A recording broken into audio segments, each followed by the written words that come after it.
Mesdames, Messieurs, bonsoir et bienvenue dans votre émission Le Débat. Créée par la loi organique numéro 2012-27 du 12 avril 2012, la Commission électorale nationale indépendante suscite beaucoup de réactions. Elle a fait couler beaucoup d'encre et de salive. Sa création, sa composition, son rôle et ses différents communiqués relatifs à l'annonce de la tenue des élections pour octobre prochain sont différemment appréciés. Pour les uns, il s'agit d'une structure totalement indépendante et qui jouera convenablement son rôle d'organiser des élections libres, transparentes et crédibles. Pour d'autres, la CENI, dont les textes fondamentaux et la désignation des membres ne sont pas consensuels, ne peut organiser dans son état actuel des élections libres, honnêtes et transparentes, en offrant des chances égales aux différents acteurs. Nous allons, chers téléspectateurs, écouter et débattre des arguments des acteurs politiques à ce sujet. C'est ainsi que nous recevons sur ce plateau ce soir M. Mohamed Mokhtar Oulzamil, qui est député IPR, M. Ba Bokar Soulé, qui est un ancien parlementaire et qui est aussi membre de l'IPR, Mme Kadiata Malik Diallo, qui est députée IFP, M. Ba Ibra, qui est député de l'opposition au sein de l'Assemblée nationale. Mes invités, bonsoir. Pour commencer, monsieur le député, j'aimerais vous poser la question qui sera posée également à tous les autres invités. Que pensez-vous, comment analysez-vous la désignation et la structure de la Commission électorale nationale indépendante? Bien, je vous remercie. Je voudrais d'abord commencer par dire que la Mauritanie, depuis bientôt plus de 20 ans, à partir de 1992, a commencé un cheminement vers un processus qui doit mener à la démocratie. Et régulièrement, nous avons eu des améliorations pour ce qui est du schéma, pour ce qui est des structures, pour ce qui est des méthodes à employer. La CENI a été l'un des outils qui a été utilisé, non seulement en Mauritanie, mais un peu partout, dans beaucoup de pays africains. Pour ce qui est de la CENI actuelle, son choix s'est porté sur un type qu'on a arrêté d'un commun accord entre les partis qui ont participé au dialogue, c'est-à-dire la majorité présidentielle renforcée d'une part, et les partis de la Convention des partis de l'alternance pacifique. Ils ont abouti à la création de l'actuelle CENI avec un mode de désignation qui a fini par trouver leur consensus. La CENI, de par les textes qu'ils ont créés et de par les textes nés du dialogue national qui ont été débattus, proposés comme projet de loi, débattu à l'Assemblée nationale et au Sénat et approuvé s'il s'agit d'une loi ordinaire et approuvé par le Congrès parlementaire pour ce qui est des modifications constitutionnelles. Donc, nous pensons que cette CENI correspond à un système très amélioré et très avancé par rapport à ce que nous avons connu dans le temps. Le passé. En ce sens que les élections du départ de A à Z sont de la responsabilité de la CENI.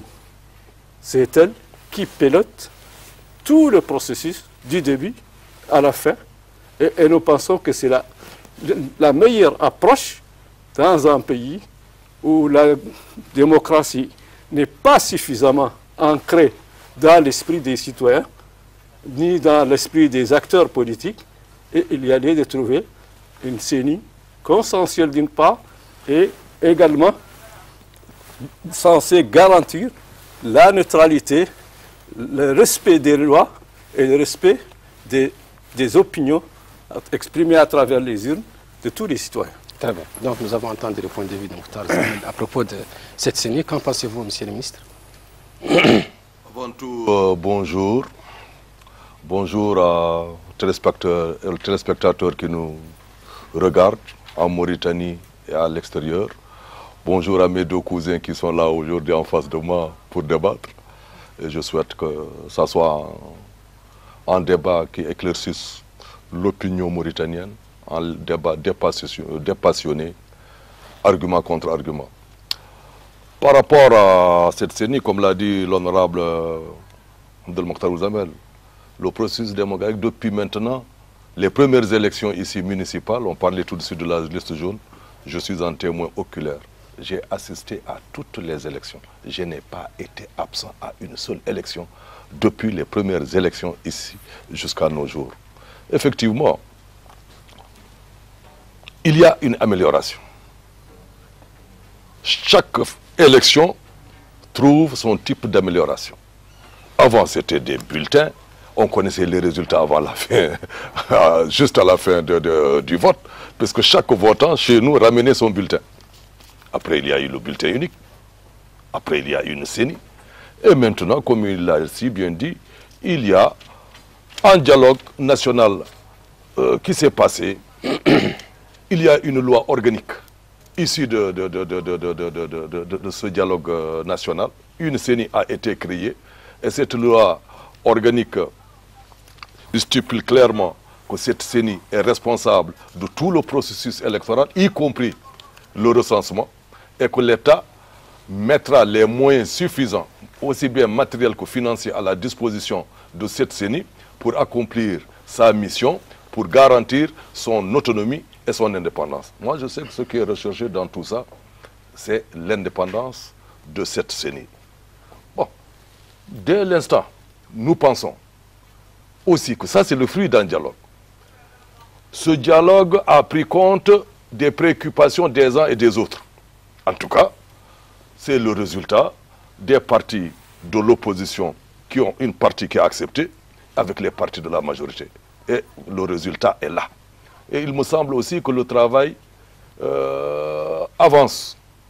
Nous avons atteint déjà, la CENI est en train de faire un travail à travers les communiqués que nous voyons, à travers les consultations et les concertations qui se font. Moi, je fais partie du bureau des anciens parlementaires. Ils nous ont reçus, nous avons donné nos avis. Ils prennent les avis des uns et des autres pour essayer d'arriver à un consensus, à ce que tout le monde s'entende pour enfin venir aux élections. Puisque le but de tout ça, c'est les élections. Le but d'un parti, on fait la politique, c'est pour des élections.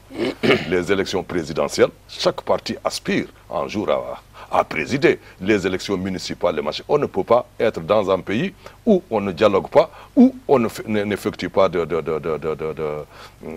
comment on appelle, on ne dialogue pas, où il n'y a pas aussi d'élections. Il me semble que il faut que les gens comprennent que cette CENI, d'ailleurs, c'est notre conviction, à travers les hommes qui composent cette CENI, connus vraiment de la Mauritanie, il me semble que c'est des personnalités dont l'intégrité et l'honnêteté ne peuvent pas être mis en cause. Et s'ils disposent de tous les moyens et toute la latitude, et tel est le cas pour le moment, il faudrait tout simplement les aider, les encourager et encadrer, puisque c'est un gain pour la Mauritanie. Très bien.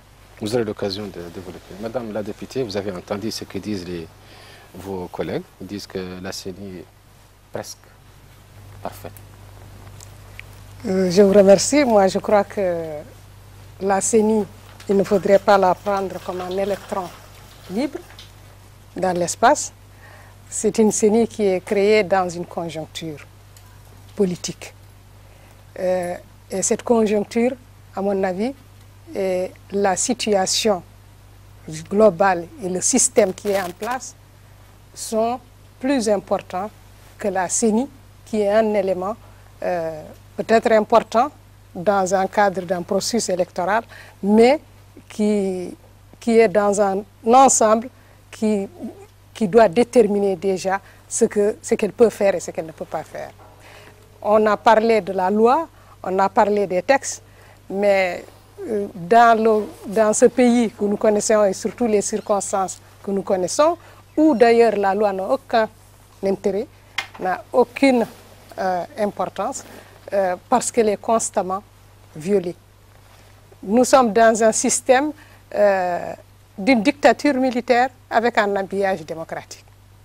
Et la CENI, comme toutes les autres institutions, quel que soit ce qu'on va dire publiquement, quelles que soient les déclarations qu'on va faire, en réalité, elles sont tenues par un système qui ne peut pas les laisser fonctionner, il ne peut pas en être autrement. Parce que tout simplement, cette CENI, elle est créée dans un contexte où même les institutions qui étaient là sont devenues invalides.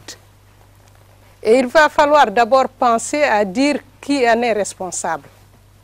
Parce que nous parlons des élections et de la CENI. À mon avis, la CENI n'est qu'un élément du maillon, un élément tout simplement. Et la CENI qui a été créée dans ces circonstances, c'est au moment où, en réalité, les élections n'ont pas pu se tenir. Et j'ai souvent entendu dire, et même ce soir, par les plus grands responsables de l'UPR, que l'opposition fuit les élections. Or, il faut quand même qu'on dise qu'est-ce qui a empêché les élections de se tenir et pourquoi on en est arrivé à cette situation. Et c'est ça d'abord qui doit être important pour nous. Pourquoi les élections n'ont pas pu se tenir à temps? Parce qu'elles devaient avoir lieu en 2011. De parler des élections. Oui, si vous voulez qu'on va revenir sur les élections, la CENI elle-même, cette CENI, l'histoire de la CENI n'est pas récente. C'est le fruit d'un dialogue entre une partie de l'opposition. Quand vous me dites le fruit d'un dialogue, j'ai l'impression que vous voulez que je ne dise plus rien. Parce que de toutes les façons, c'est un dialogue qui ne me concerne pas. C'est un dialogue qui ne m'a pas concerné. Et donc son résultat, je l'ai déjà apprécié. Et vous l'avez suivi, le résultat de ce dialogue. Et parlons tout simplement de cette CENI.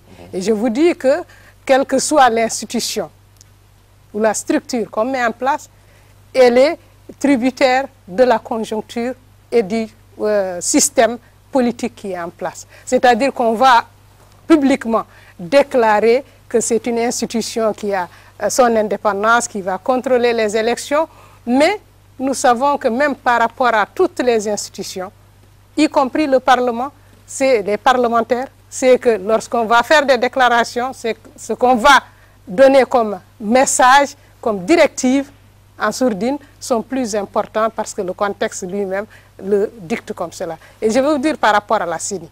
Cette CENI, nous avons connu l'histoire de 3 CENI. C'est la 3e CENI que nous avons. Il y a eu une CENI en 2006. 2005-2006. Cette CENI, lorsqu'elle a été mise en place, elle a été mise en place dans un contexte où ceux qui étaient au pouvoir n'étaient pas candidats.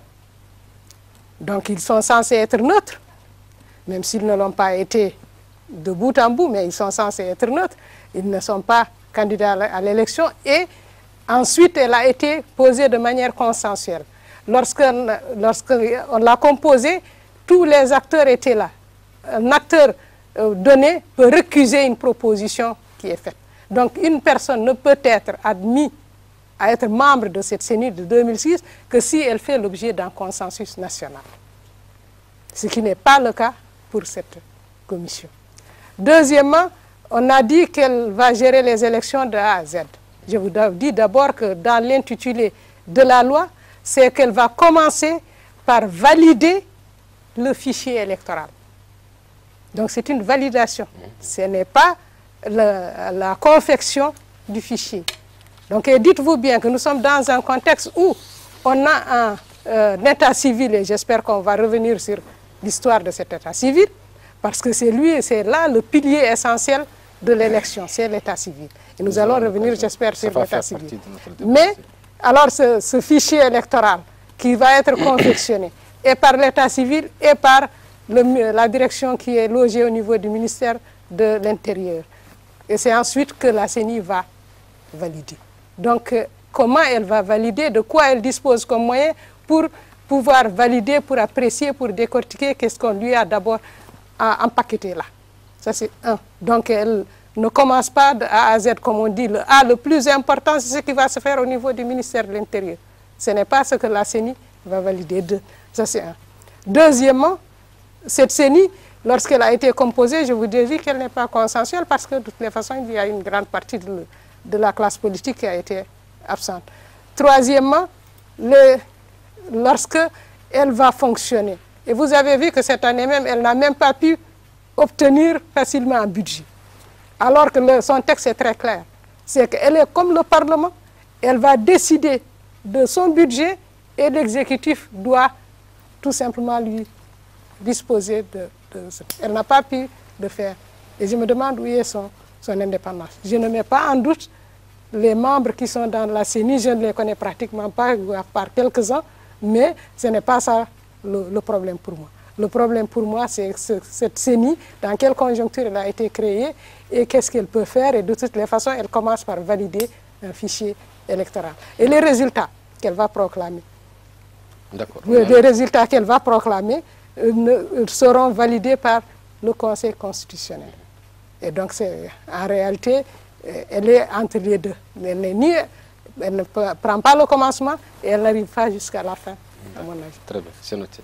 Monsieur le député Bariou, que pensez-vous de cette CENI? Comment la jugez-vous? Oui, je vous remercie. Moi, je voudrais d'abord répondre un peu à l'affirmation de mes amis d'en face, qui disent que depuis 1992, il y a eu une amélioration constante de la démocratie.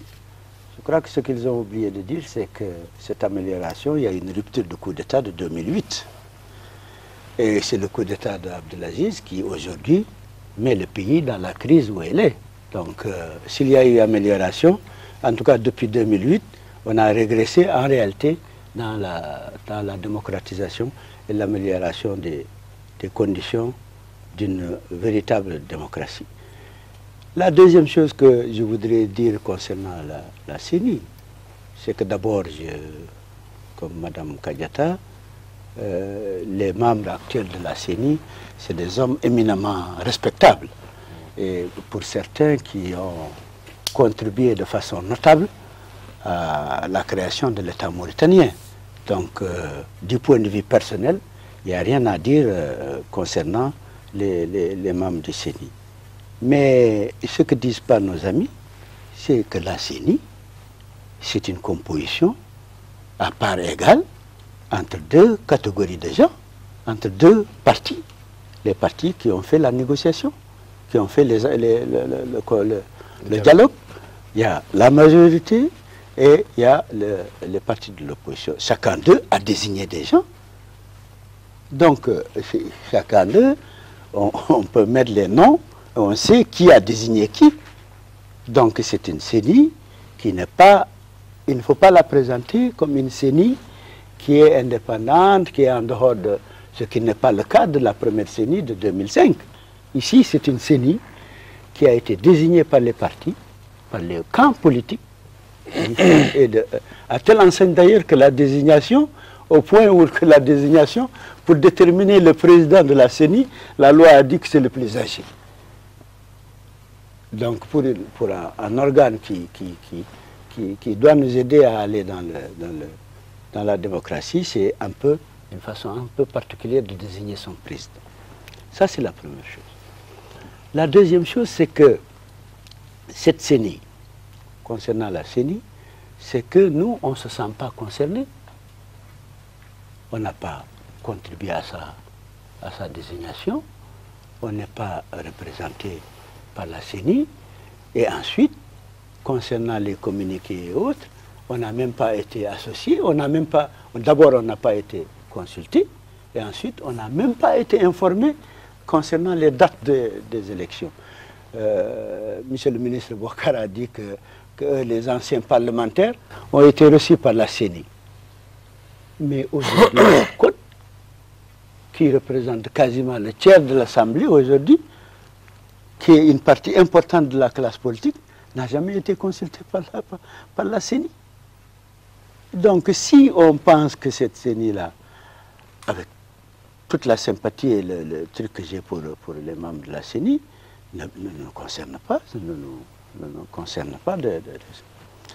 La troisième chose, c'est concernant l'indépendance de la CENI. Je viens de dire qu'elle a arrêté les dates sans avoir même nous informé. Et ensuite, même dans la loi, et je suis très à l'aise parce qu'il y a Mohamed El Mokhtar qui est à côté de moi, que dans la loi de la CENI, il y a une direction qui est logée au ministère de l'Intérieur, qui est la direction générale de matériel, qui s'occupe de l'ensemble des commandes de matériel de la CENI et autres. Donc, une indépendance de la CENI si elle n'a pas les moyens des moyens matériels et autres et financiers. C'est une indépendance qui ne va pas être complète. La troisième, c'est que cette CENI ne va pas, elle ne fait que valider la liste électorale qui est confectionnée ailleurs au ministère de l'Intérieur.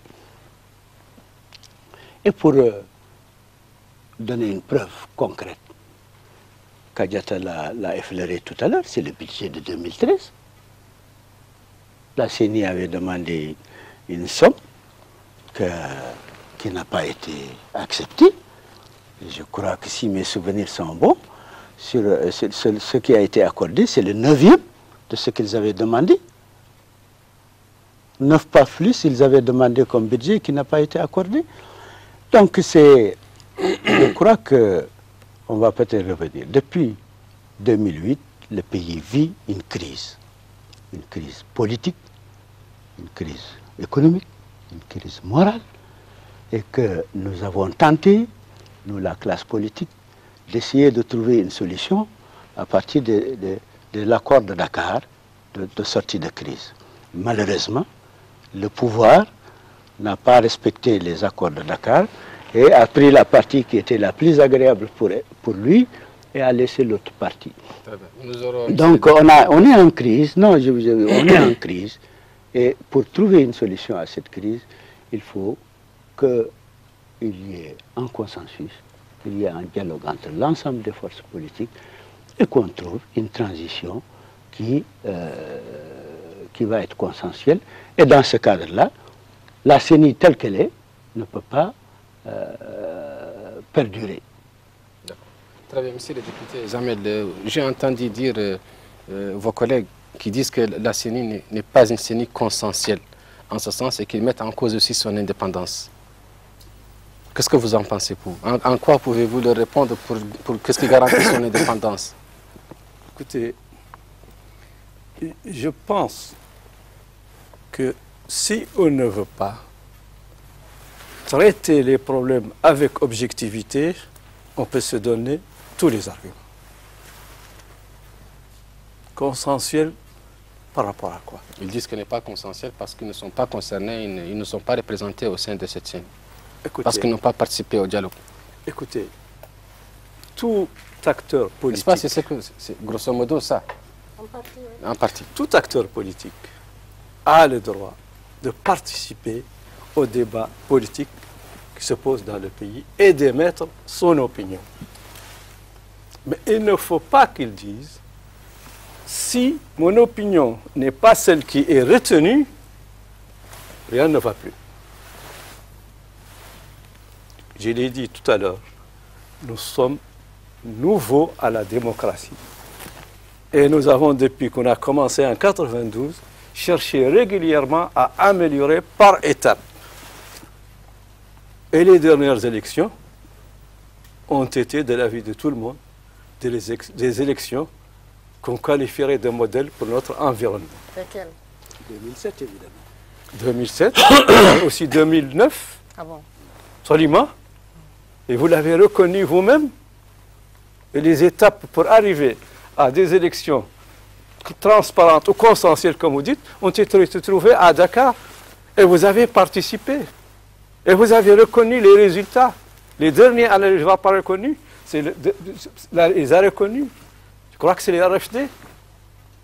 Mais ce que je voulais dire, c'est que ce droit de chercher une amélioration à notre démocratie appartient à tous les Mauritaniens. Et je concède à nos frères qui sont là et aux partis qu'ils représentent qu'ils ont parfaitement le droit, tout comme nous. Nous aussi, nous aspirons à avoir des élections libres, transparentes et de nous donner les moyens et les voies pour y arriver. L'idéal, c'est de chercher un consensus. Un consensus, on l'obtient comment? En débattant, en se mettant ensemble et on pose les problèmes. Au moment où on s'oriente, nos amis de la CODE ont été demandeurs de ce débat. Et au moment où on s'oriente, où l'autre parti, c'est-à-dire le pouvoir, la majorité a accepté le débat, ils ont refusé. Ils ont refusé de participer au débat. Ils ont l'occasion Ce n'est pas parce qu'eux refusent, ce n'est pas parce qu'ils disent la Mauritanie connaît une crise politique, économique, sociale, que le pays s'arrête. Le pays est en marche et tous les jours, il avance. S'ils veulent participer et contribuer de leur point de vue, qui est celui de l'opposition, et l'opposition est une nécessité dans une démocratie. Toute démocratie, pour qu'elle avance, pour qu'elle marche, doit avoir une opposition. Mais s'ils se refusent à jouer ce rôle, le pays ne s'arrêtera pas. Il ne s'arrêtera pas. Ceux qui ont accepté le dialogue de la majorité et de l'opposition se sont retrouvés. Et il faut d'ailleurs dire que ceux qui étaient là au nom de l'opposition ont pris en considération l'ensemble des points de l'opposition parce qu'ils étaient à la côte. Et les points arrêtés par la côte pour un débat, ils les ont pris en considération et ils ont débattu. Et il en est sorti le résultat qu'on connaît. Entre autres, il était convenu que la côte, plutôt la CENI, doit être choisie de façon consensuelle. C'est ce qui a été fait. Mais si eux refusent de participer, ils ont refusé de participer au débat, s'ils refusent de participer aux élections, ce sera dommage. Tout le monde le regrettera, mais le pays ne s'arrêtera pas. Le pays avance, il continuera à avancer. En tout cas, tant qu'une majorité claire et nette, populaire, parlementaire, soutient le pouvoir en place. Et c'est comme ça que ça marche dans tous les pays du monde. C'est noté, monsieur le ministre. Bon, moi, je m'en vais quand même dire que mon cousin a dit qu'il y a une direction Ministère de l'Intérieur qui s'occupe des achats. Non, c'est pas ça. Il y a une commission des marchés au niveau de la CENI. C'est la CENI qui est responsable de ses propres achats. Du BIC en avion s'il y en a. Que ça soit bien clair. Ils ont leur autonomie financière totale. Que ça soit clair. Et aussi, il y a bien un décret qui leur consacre la plénitude des pouvoirs pour la gestion de tout le processus électoral, y compris le Ravel. Ça, il n'y a pas l'ombre d'un doute. Donc les choses doivent se dire telles qu'elles sont. S'il y avait une autre démarche ou une autre chose, en tout cas, les choses ont totalement changé, puisque la loi est là, les textes sont là, la commission est là. L'autre aspect, moi je pense que on ne doit jamais refuser le débat.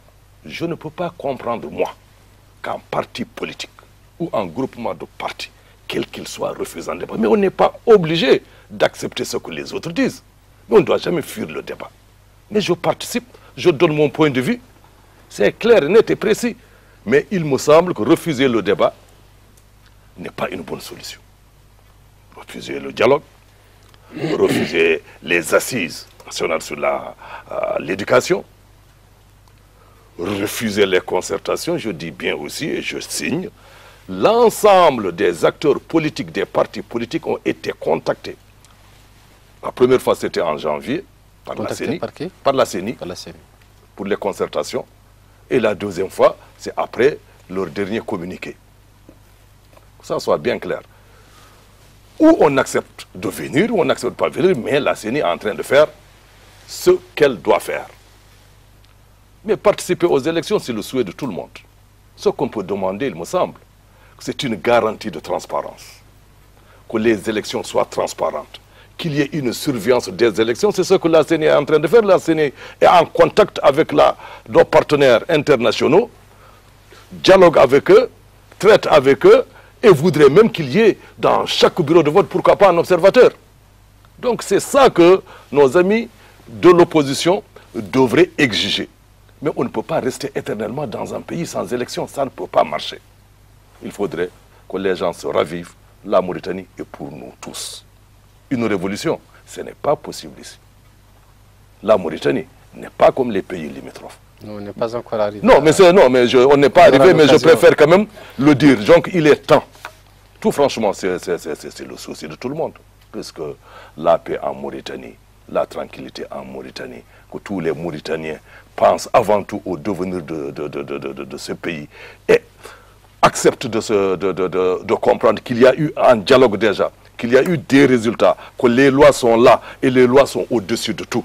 Moi, je pense que l'important, c'est qu'il y a un cadre et il y a un outil. Ce cadre et cet outil sont à la disposition de tout le monde. Quelque chose ne va pas, c'est bon, il faut le demander. Il y a une défaillance au niveau de la CENI. Écrivons, sachons-le, on essaie de trouver la solution.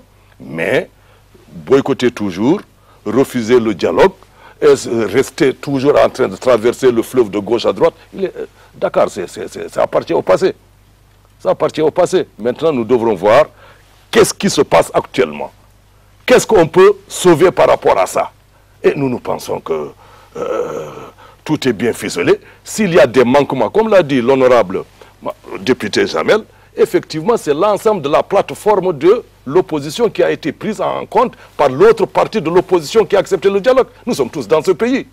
Tout se dit, tout se sait. Puisque nous sommes toujours ensemble, nous sommes des amis. Quand on finit ce dialogue, nous sommes ensemble, on se dit tout ce qui se passe. Donc la réalité, c'est que l'ensemble des revendications de l'opposition ont été prises en compte au cours de ce dialogue et des décisions exceptionnellement importantes. Moi, en tant qu'élément de la majorité, j'estime que nous sommes lésés par rapport à certaines décisions. C'est clair, net et précis. Vous aurez l'occasion de revenir sur ces décisions. Madame la députée, vous avez bien entendu. D'abord, je signale que quand mon cousin Bokar Souley me dit qu'il y a un décret qui donne tout à la CENI. Comment un décret peut donner tout alors que la loi n'a pas donné tout? La loi, elle est quand même très claire. Elle a défini là où commence la CENI. Donc même si et c'est là où je disais de toutes les façons que peut-être bien que les textes des fois ne sont pas importants pour ceux qui sont au pouvoir, parce qu'ils savent qu'ils ont loisible de les violer comme ils veulent. Et là, c'est un décret qui donne tout. En tout cas, ça va être un décret qui est en contradiction avec la loi. Parce que la loi n'a pas tout donné. Deuxièmement, pour parler du dialogue, et précisément, il vient de nous rappeler que Dakar, c'est du passé. Et c'est là le grand problème. Parce qu'on ne peut pas imaginer qu'on va faire un dialogue devant la communauté internationale et signer un accord. Et au lendemain de cet accord, parce qu'on a pris ce qui est intéressant pour soi, on dit que ça c'est du passé, on n'en parle plus. À quoi sert un dialogue si demain, celui avec qui vous avez signé l'accord ne respecte pas son engagement? Et je vais dire à l'honorable député Mohamed Mokhtar Elzami que s'il pense que tous les points de la CODE ont été pris en considération par le dialogue, il se trompe. Et je crois que même les points que lui-même défendait en 2008, avec le coup d'État, n'ont pas été pris en considération. Ces points, c'est quoi? Ces points, c'est que quand Ould Abdelaziz faisait le coup d'État contre Sidi qu'ils ont soutenu, c'est qu'on disait qu'il y a un déficit de démocratie et qu'il n'y a pas d'équilibre entre les pouvoirs. Et d'ailleurs, ce qu'on a crié très fort, c'est qu'on va diminuer des pouvoirs du président de la République et qu'on va renforcer les pouvoirs du Premier ministre et par conséquent du Parlement. Je lui demande, est-ce que, au niveau de ce dialogue, on a pu toucher à un brin des pouvoirs du président de la République? Alors que c'était ça l'argument fondamental du coup d'État de 2008. C'est qu'il faut renforcer les pouvoirs du Parlement. Et il faut opter pour une justice qui va être indépendante. Je lui demande. Et il était là quand les lois étaient discutées. Malheureusement, ce qu'on dit dans les commissions n'est pas forcément ce qu'on dit dans les plénières. Mais au moins, il y a des témoins parce que le ministre est là avec son staff. Et les députés sont là. De toutes les façons, ça c'est un. Je lui demande qu'est-ce qui a été fait. Est-ce que les pouvoirs du président ont été diminués et les pouvoirs du Parlement ont été renforcés? Je ne vois pas où est ce truc. Et la question fondamentale qui se posait à nous, c'est ce que représente le BASEP pour le pays et pour son avancée. Ils avaient demandé au niveau du dialogue à ce qu'on supprime le BASEP. Il n'a pas été supprimé. Et c'est ça la force du pouvoir. La force du pouvoir se situe au niveau du BASEP. Ce n'est pas au niveau des lois, ce n'est pas au niveau de l'Assemblée, ce n'est pas au niveau des décrets. Ça n'a pas été pris en considération. Et je le disais aussi, que la CENI, en elle-même, comme toutes les autres institutions, elle ne peut pas être une structure qui va donner satisfaction dans la mesure où il y a en tout un pouvoir global. Et ce pouvoir global, c'est un pouvoir dont c'est un seul homme qui concentre entre ses mains tous les pouvoirs. Et il en fait ce qu'il veut. C'est aujourd'hui, lorsqu'on le dit, et ça c'est tout le monde, je crois, qui le comprend parfaitement dans ce pays, qui ne comprend pas aujourd'hui que les militaires, les généraux qui sont là, au lieu de se soumettre à l'autorité civile, d'un pouvoir civil, sont plutôt eux qui sont en réalité les maîtres. Je vais vous raconter tout simplement quelques 2 à 3 exemples. Lorsque, en 2011, en novembre 2011, lorsqu'il y a eu la fête des forces armées, sur le plan, le placement protocolaire, j'ai vu le ministre de la Défense flanqué derrière le chef d'état-major de l'armée, comme s'il était son garde-corps. C'est quand même expressif comme situation. Deuxième élément expressif, lorsque Abdelaziz a été blessé par balle, problème qui n'a pas encore été élucidé, mais lorsqu'il a été à son retour, je vois ici au niveau de la télé, affiché ici, les travailleurs de la télévision souhaitent la bienvenue au président. Mais dans un pays démocratique qui se respecte, vous pensez que le directeur de la télévision peut afficher une banderole pour dire que parler au nom des travailleurs, même ceux qui ne l'ont pas mandaté, pour dire qu'ils souhaitent la bienvenue. Que Chinguitel passe un panneau ici pour dire qu'il souhaite la bienvenue au président. Que la fédération des tireurs de, comment on les appelle, de cibles, place sur la route de Soukou une banderole pour dire qu'ils souhaitent. Que toutes les sociétés, toutes les entreprises se mettent là à applaudir. Est-ce que ça peut être un indicateur d'une démocratie? Est-ce que ça peut être un indicateur pour vous, pour que ce soit une démocratie? Donc le problème, et je ne parle pas de tout le reste. Quand on parle d'élection, ce n'est pas la CENI qui est importante en soi.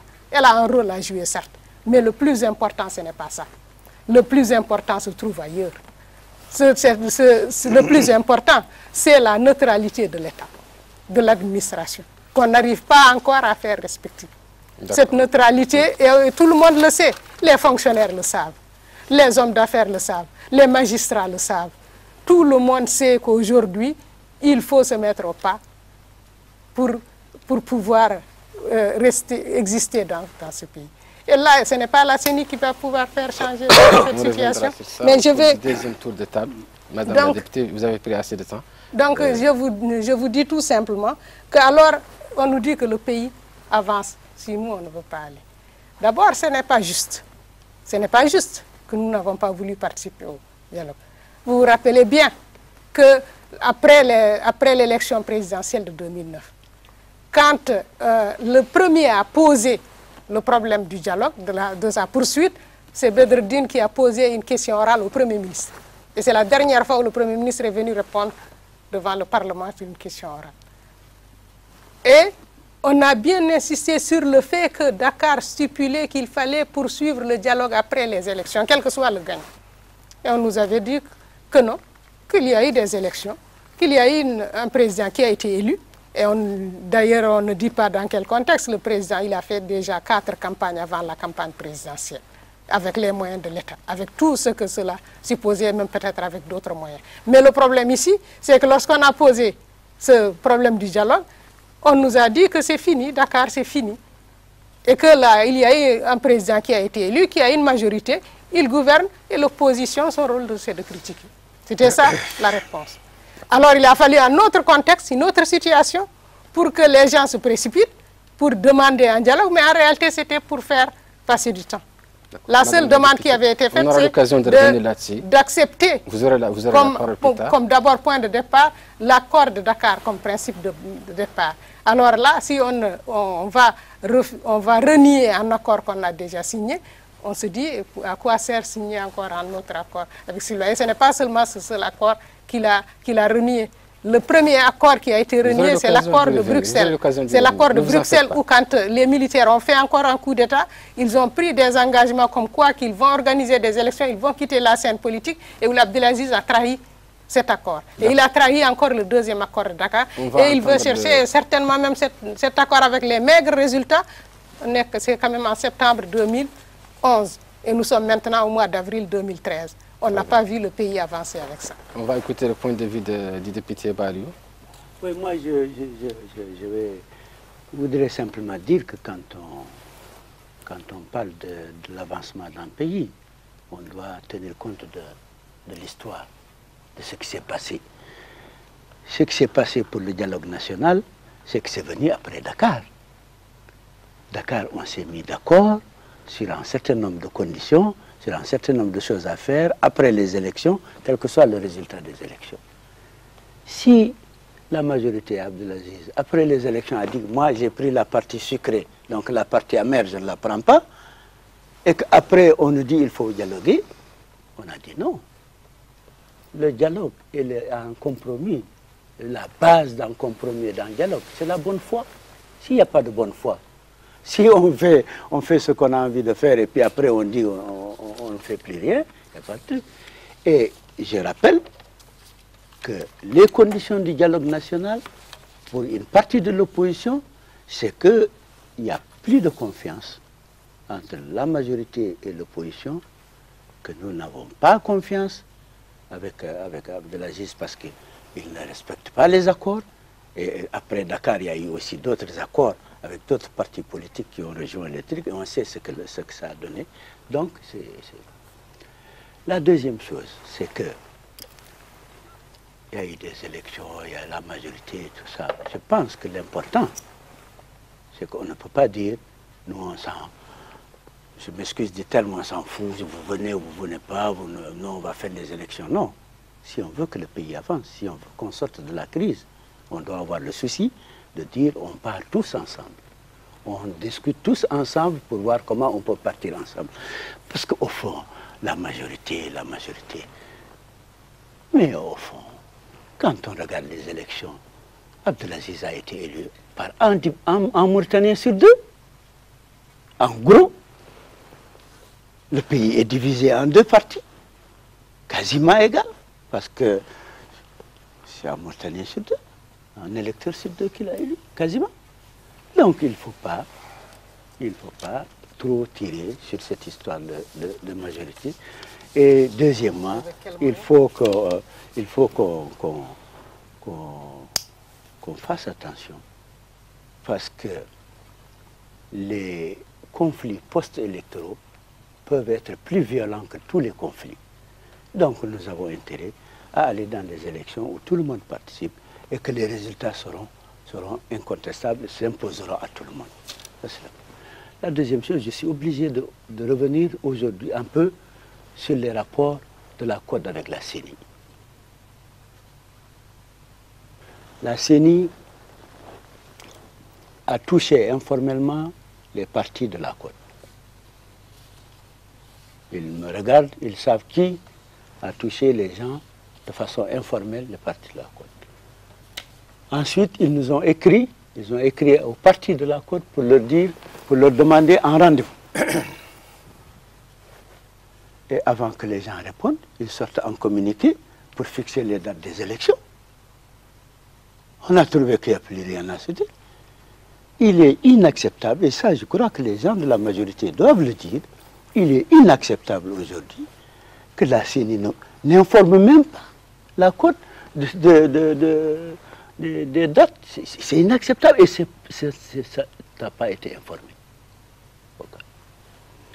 Oui, moi, je voudrais simplement, pour finir sur ce point, dire les élections. Il y a deux aspects pour les élections. il y a deux aspects qui sont importants pour les élections. Il y a l'aspect de la transparence et il y a l'aspect de l'égalité des chances pour les concurrents. L'aspect de la transparence, la CENI rentre dans ce cadre-là. Les bulletins uniques, c'est-à-dire que les choses, à la limite, c'est des moyens techniques. C'est l'aspect technique. Pour des moyens techniques. On n'est pas aux normes. Il ne faut pas concourir, on n'est pas aux normes encore. On est loin derrière les autres pays. Mais c'est des choses qu'on peut améliorer. Mais aujourd'hui, les élections, il faut qu'on sache qu'on ne peut pas aller aux élections si les gens n'ont pas la même chance, les mêmes égalités de chance. Il n'est pas raisonnable de dire aux gens de venir faire les élections contre un parti qui organise les généraux, qui organise les hommes d'affaires, qui... c'est pas... Aujourd'hui, on se connaît. C'est un parti État avec même... Il y a encore des établissements publics où il y a les panneaux du président Abdelaziz. Donc ça, c'est un aspect sur lequel il faut qu'on discute sur l'égalité des chances. Et cette égalité, c'est un dialogue politique, un consensus politique, et un compromis politique pour reprendre les expressions qui peuvent dégager pour que non seulement les aspects de transparence soient réglés, mais que l'aspect de l'égalité des concurrents puisse avoir un minimum. D'accord. Monsieur le député Zamel, donc on a évoqué dernièrement l'égalité des chances. Selon vous, est-ce qu'il y a égalité des chances au moment où on parle maintenant entre les différents pôles politiques? Je voudrais faire quelques petites remarques au passage. Quand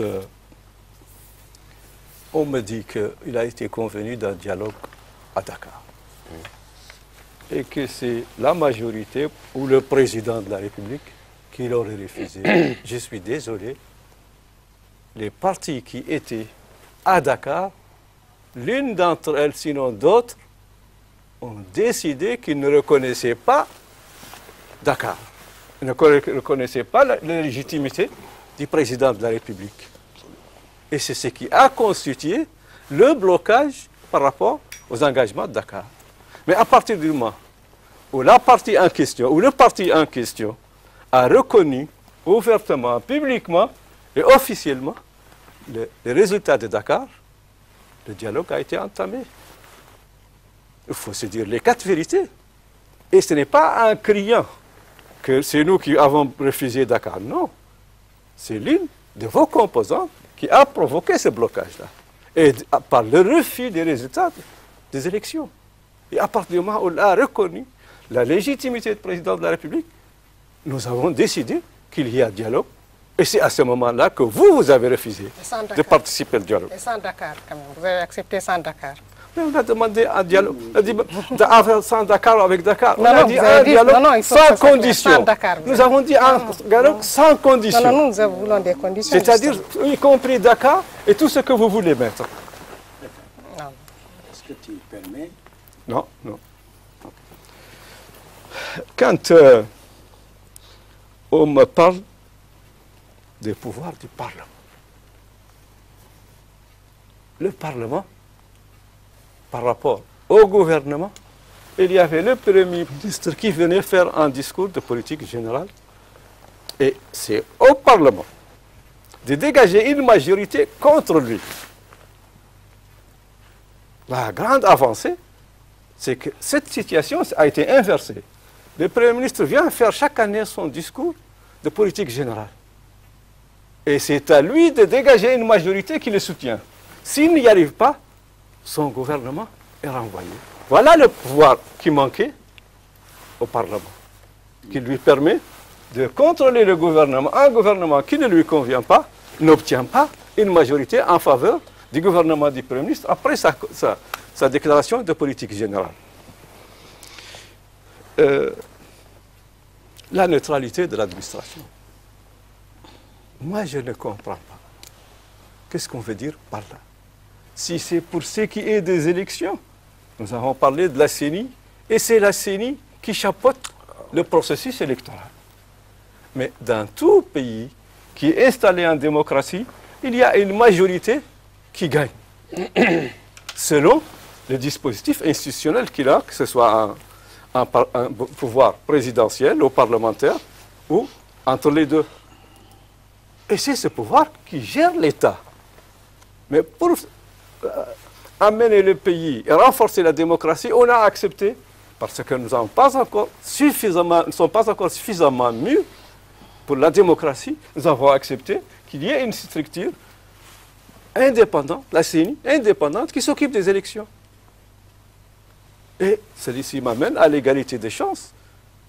Où est-ce que vous voyez un pays où, de notre, disons, environnement, où l'égalité des chances n'est pas garantie par l'existence d'une structure indépendante qui supervise et qui n'a rien à voir, mais qui n'est pas sous l'autorité du gouvernement. C'est le cas de la CENI.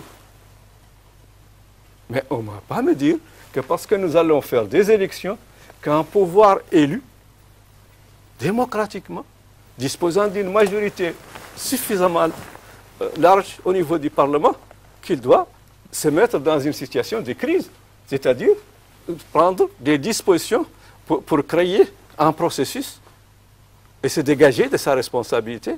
Il n'a pas le droit d'abandonner sa responsabilité. Il a été élu pour gérer le pays et il n'a pas le droit de l'abandonner. Et il n'a pas le droit non plus de massacrer la démocratie, parce qu'un système où il n'y a pas une opposition qui s'oppose et une majorité qui gouverne, ce n'est plus une démocratie. Et c'est ce qui a amené un pays qui n'est pas loin de nous dans la situation où il se trouve actuellement, où on ne peut même pas situer les responsabilités de la catastrophe qui est vécue dans ce pays-là. Vous dites que la Côte ne fait pas confiance à Abdelaziz. C'est son droit. Mais ceci n'empêche pas Abdelaziz d'exercer le pouvoir que lui a confié le peuple mauritanien. Vous dites que Abdelaziz a été élu seulement par la majorité des Mauritaniens. Toi, tu t'es présenté aux élections. Combien tu as recueilli au premier tour? Il ne faut pas oublier que les 52% qu'il a obtenus, l'Abdelaziz, c'est au premier tour et contre une douzaine de candidats. Et si on avait fait un deuxième tour, peut-être qu'il aurait 80 à 80%. Parce que le reste des voix que n'aurait pas obtenu le second, ça se partage entre le premier et le second. Et lui aussi, il aura sa part, ce qui s'ajoutera aux 52%. Donc il ne faut pas raisonner comme ça, dire qu'il a obtenu 52%. Se faire élire dans des conditions de transparence comme on a vécu, au premier tour à 52%, c'est une performance, à mon avis, et il ne faut pas croire que c'est contre celui qui a gagné des élections avec ce pourcentage au premier tour. Une fois encore, je n'ai pas dit que vous veniez ou ne veniez pas. Non, j'ai dit que ce que nous souhaitons, nous prions tous que les élections qui vont arriver, qu'elles se fassent de toutes les parties, y compris ceux de la Côte. Mais je ne dis pas que parce que les partis de la Côte ont décidé de ne pas participer à la concertation, ne pas participer au dialogue, et à la limite ne pas participer aux élections, que le pays ça va s'arrêter. J'ai également dit que le pays avance. L'administration mauritanienne marche tous les jours, suivant les normes qui sont celles de notre environnement naturel et des pays de l'Ouest africain auxquels nous appartenons. L'économie, malgré la crise que vit le pays, marche. Il n'y a pas de disette, il n'y a pas de misère criante. Et les dispositions qui ont été prises ont beaucoup atténué par rapport à la situation que vivent d'autres pays. Les forces de sécurité, tous les jours exercent, ou tous les soirs exercent. Je sais qu'il y a beaucoup à reprocher à ces forces. Les Mauritaniens se plaignent. On peut débattre de cette question si vous le voulez. Mais c'est ça qu'un pays qui marche. Et moi, j'ai des statistiques. Et chaque jour que Dieu fait, nous avons une croissance positive. Et ce n'est pas nous qui avons créé ça, c'est avec l'accord, plutôt le concours de nos partenaires au développement qui sont des structures neutres et qui sont tenus de ne produire ou de ne confirmer que des statistiques crédibles. Donc quand je dis que ça marche, ce n'est pas le processus électoral. Vous allez noter. C'était juste le temps de lui permettre... Beaucoup de temps. Ça lui permettait juste... Nous, on ne veut pas chronométrer, on veut permettre à chacun de terminer son idée. Une fois qu'il termine son idée. Après l'émission, on va faire des calculs.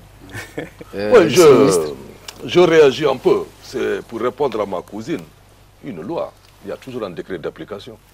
Parce que je suis en tout terrain, parlementaire, ministre, j'ai signé beaucoup de décrets. J'ai bel et bien parlé du décret d'application de cette loi organique et je vais te la donner. Mais je te dis que si le décret donne tout, la loi n'a pas tout donné. Non, mais c'est que la loi a son rôle, le décret a son rôle.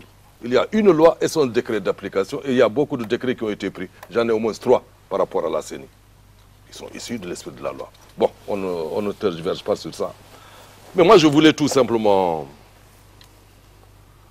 dire qu'il est temps que les gens se ressaisissent. Puisqu'il faut quand même redonner de la considération à la politique. Moi, je pense qu'on n'a pas joué à se faire peur. Ce que je crois actuellement, réellement, et c'est une réalité qu'on vit. Nous sommes victimes peut-être de nos résultats.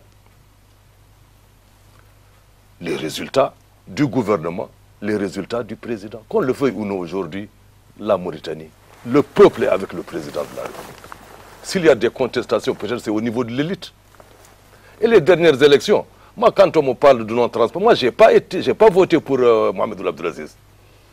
Mais je l'ai dévancé chez moi. Cela dénote qu'il n'y a pas de trucage dans ce que les gens se disent. Non, non, je m'inscris en faux contre ça.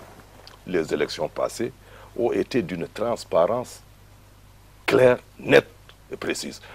Et la Côte n'a obtenu que 24%, je dis bien, parce que je réponds à M. Ba-Alioubra, qui a dit que le président n'a été élu qu'à 52%. Toute la Côte n'a obtenu que 24%. Le reste, c'est les candidats des partis de la majorité. Mais ça signifie que c'est la majorité écrasante des Mauritaniens qui ont confiance à Abdelaziz, qui ont voté pour Abdelaziz, et Abdelaziz est en train d'exécuter son programme à plus de 80%. C'est un président. Moi, je me dis, est-ce que ce n'est pas ça notre problème aujourd'hui pour que les gens traînent les pieds et ne veulent pas aller aux élections? Monsieur le ministre, vous voulez dire que la Côte ne veut pas aller aux élections? Non. Je ne dis pas. Mon souhait est que la Côte aille aux élections. C'est ça mon souci. L'impression que vous avez maintenant. Non, pas du tout, mais l'impression que j'ai, c'est que nous, que peut-être que le gouvernement, la majorité est victime de son bilan. C'est de ça que je dis. Parce que tout simplement, aujourd'hui, on sait que énormément de choses ont été réalisées dans tous les domaines. Au niveau des droits de l'homme, au niveau de l'économie, les influences. Partout, c'est des chantiers, qu'on le veuille ou non. Et la population, quand tu la demandes, elle sait avec qui elle est. Mais qu'il n'y ait pas de problème. Il y a partout des problèmes. On ne peut pas dire qu'il n'y a pas de problème. Mais on sait très bien que les problèmes sont... On tient compte de ces problèmes. On est en train de les résoudre, étape par étape. Et j'estime que, à cette vitesse, dans un délai raisonnable, je pense qu'il y aura un impact extraordinaire sur le développement de ce pays. Qu'on le veuille ou non. Beaucoup de progrès ont enregistré. Aujourd'hui, j'en viens. J'en viens. Au niveau de la CENI, mais tout le monde a parlé de tout. On a parlé ici de Bazep, on a parlé ici de...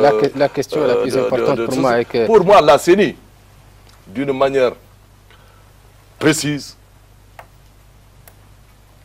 il faut avoir confiance à cette CENI. S'il y a des améliorations, mais bon Dieu, la Côte doit tout simplement manifester où est-ce qu'il y a réellement des insuffisances pour garantir encore davantage des élections transparentes. Moi, je suis d'avis conforme avec ça. Ça nous amène... Où se pose le problème? Mais on ne doit pas en parler des accords de Dakar. Non, je pense que ça, c'est dépassé. Les accords de Dakar, il y a eu accord, il y a eu un gouvernement, il y a eu des portefeuilles les plus sensibles qui ont été donnés à l'opposition à l'époque. Et malheureusement, une partie de l'opposition a refusé tout simplement de reconnaître les résultats. Ça, c'est une réalité qui est là. Donc, pour moi, il y a eu un dialogue, il y a de nouvelles décisions, c'est de nouvelles dispositions qui mettent hors de, je ne sais pas, Dakar ne compte plus. Dakar ne compte plus. Ce qui compte aujourd'hui, c'est comment améliorer l'existant. Qu'est-ce que la Côte veut par rapport à cette CENI? Nous pensons que la CENI est totalement est très crédible. Monsieur le ministre, je crois que vous avez posé la question à ma place et on va demander aux députés de répondre. Voilà. Qu'est-ce que la Côte veut par rapport à cette CENI? Je ne réponds pas à ça parce que pour moi, ce n'est pas la Côte qui chapeaute, comme l'a dit Mohamed El Mokhtar, les élections. Celui qui chapeaute les élections, c'est celui qui nomme et qui dénomme au poste administratif. C'est celui qui donne les forages, c'est celui qui donne les écoles, c'est celui qui donne les postes de santé, celui qui nomme, c'est celui qui va distribuer les marchés publics à qui il veut.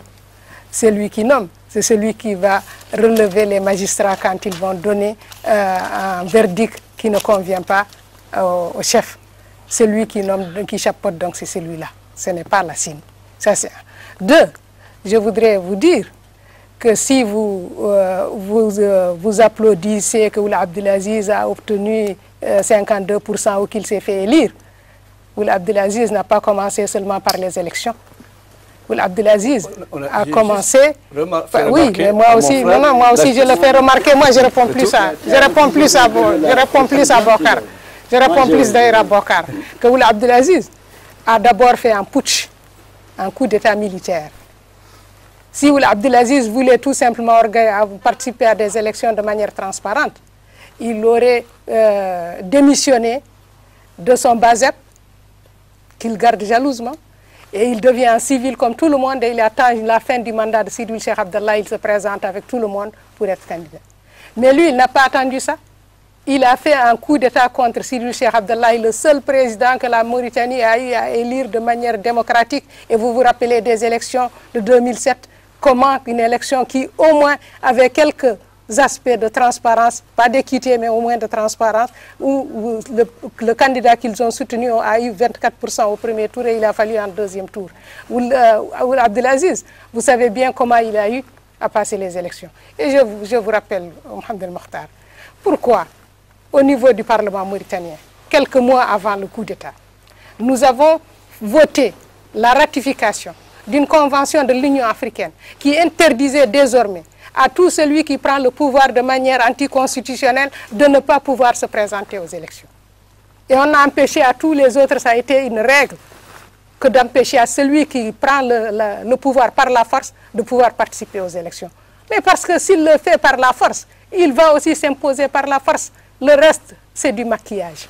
Ce ne sont pas des élections. Donc, Oula Abdelaziz, ne prenez pas son commencement à partir des élections, commencez à partir de son putsch, de son coup d'État. C'est ça qui l'a instauré au pouvoir et c'est ça qui le maintient au pouvoir.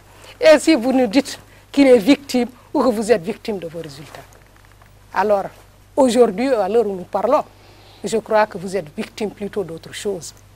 Vous êtes victime plutôt de ces scandales qui sont là devant nous depuis octobre 2013 plutôt 2012 jusqu'à maintenant. Alors nous devons nous poser la question dans quel système nous nous trouvons. Parce qu'avant, nous avons pensé jusque-là que nous avions affaire à un régime militaire déguisé en démocratie et que nous combattions de manière avec les moyens traditionnels dont nous disposons. Or, aujourd'hui, vous avez en face de vous un président qui est taxé d'être au moins quelqu'un qui est lié à une mafia.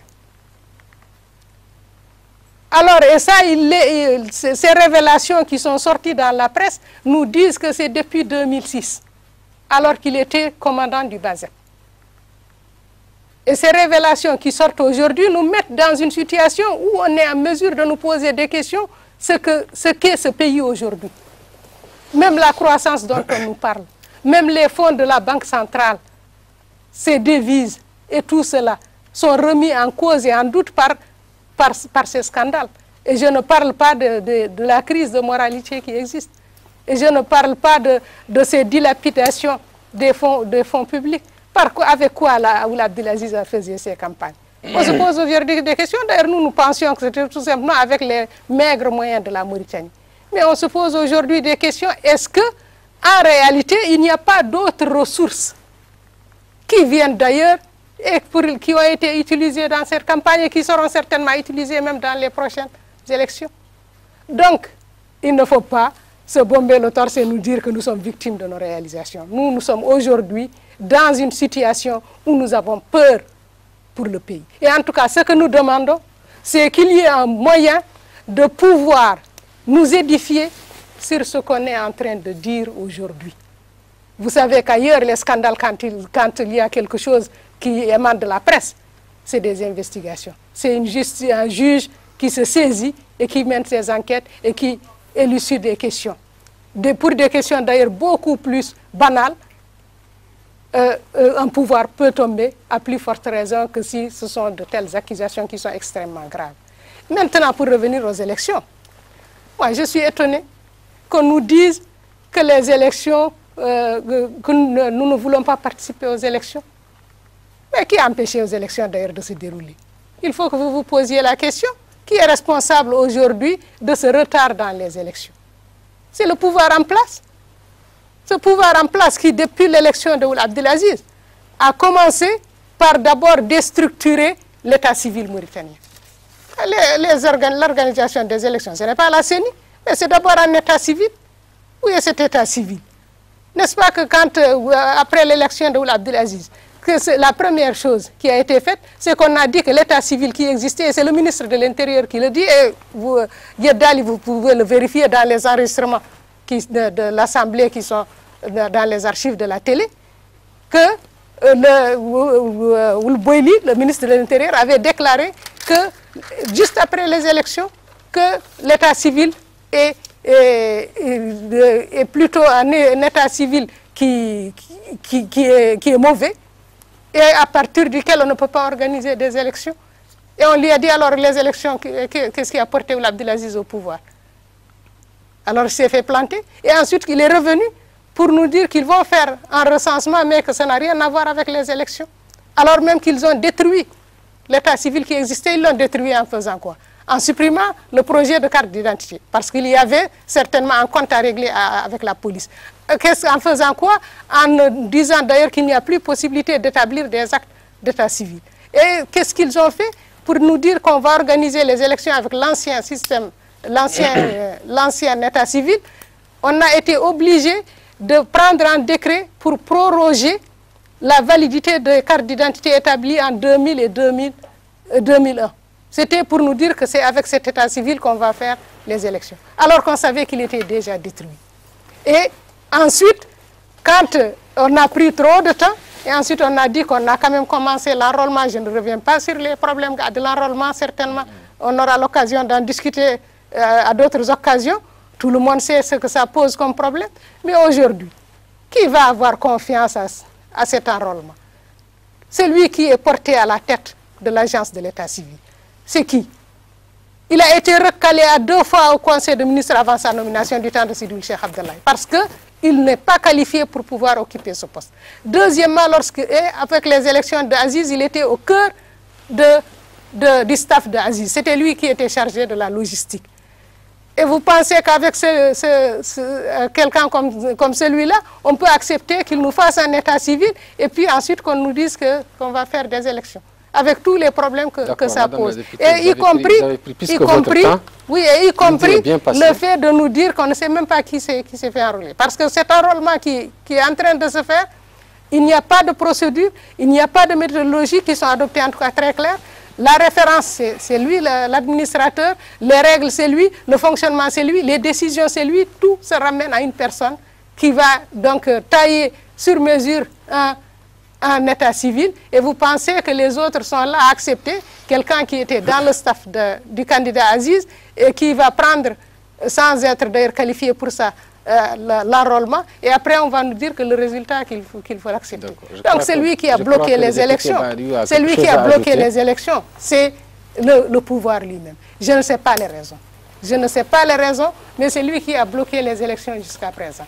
Et je ne sais pas d'ailleurs, même ce qu'on est en train de dire ici, si ce n'est pas tout simplement un cirque qu'on est en train de jouer.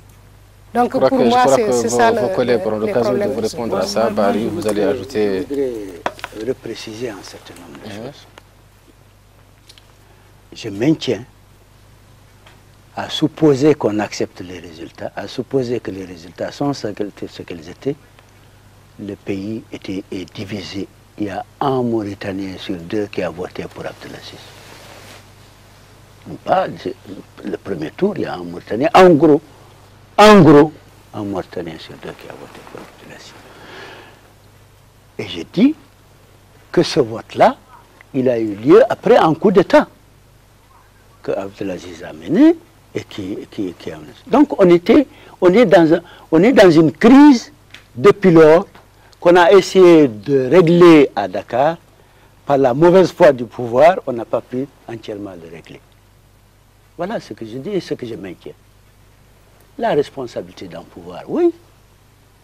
Elle a une responsabilité de gérer le pays, mais de gérer tout le pays, de gérer tous les Mauritaniens, ceux qui ont voté pour lui comme ceux qui n'ont pas voté pour lui. Qu'est-ce qu'on voit? On voit que depuis 2008, que la ligne directrice du pouvoir est une ligne directrice de division. C'est une Mauritanie nouvelle contre une Mauritanie ancienne. C'est des jeunes contre les vieux. C'est des Koris contre les Mours. C'est exactement une insulte. Ça, ce n'est pas de la responsabilité du pouvoir. Elle n'a pas le droit, le pouvoir n'a pas le droit de gérer le pays de cette façon-là. Et ça, je le maintiens. Il doit le gérer pour tous les Mauritaniens. Qu'ils soient riches, qu'ils soient pauvres, qu'ils soient... Ensuite, depuis quelques mois, on voit, on se connaît dans ce pays, on sait chacun de nous où est-ce qu'il passe les week-ends. On voit les nominations de l'État. Le pouvoir n'a pas le droit d'utiliser l'État dans un sens partisan. Il n'a pas aujourd'hui, le pouvoir nomme, c'est très clair, les nominations depuis quelques mois, c'est des nominations de campagne électorale. Ça, c'est clair. L'État n'a pas le droit, le pouvoir n'a pas le droit d'utiliser l'État pour ruiner des gens. Moi sincèrement, je suis très surpris par notre pouvoir, parce qu'il est unique dans le monde. En général, le pouvoir, il devient agent pour maintenir les entreprises, pour parfois injecter de l'argent dans les entreprises pour maintenir les entreprises à flot, pour maintenir l'emploi à flot. Et voilà, on a un pouvoir qui ruine les gens, qui organise la faillite d'établissement.